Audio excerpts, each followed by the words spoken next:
What is it that Walmart's highlighting that could be read across the entire sector? Absolutely. I think it's the inventory glut that we've seen that continues to persist.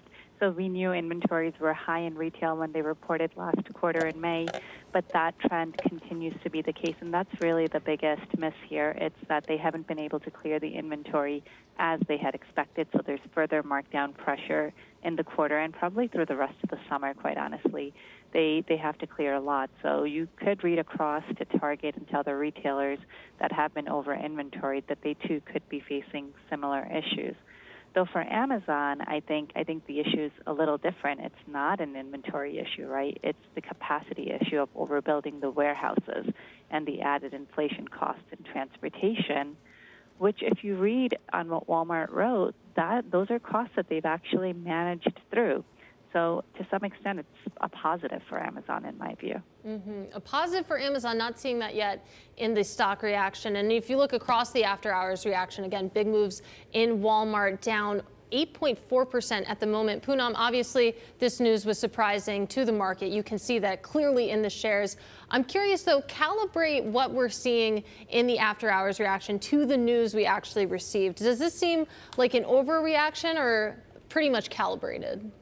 I mean, it's negative news, right? They're going to miss on their margins, and the comp sales that did beat was entirely due to inflation, but inflation across a lower margin category, which is food.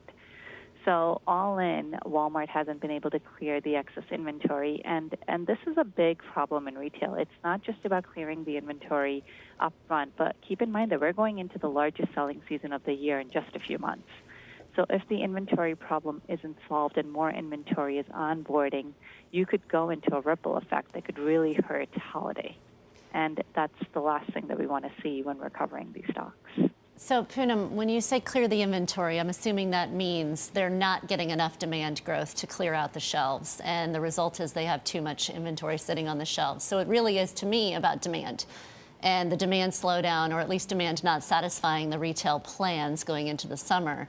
Are you seeing any leading indicators that suggest the demand is still deteriorating or even getting worse after the second quarter? Or are you seeing some stabilization as a result of the fact that energy costs have come down and food prices have also come down a little bit, or at least the leading indicators of food prices have? So I actually think that the consumer still has the propensity to spend despite all these inflation headwinds. It's just where they're spending. And you talked a little bit about this earlier.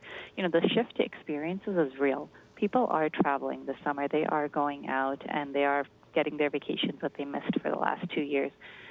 Where they're not spending as much is on more discretionary categories.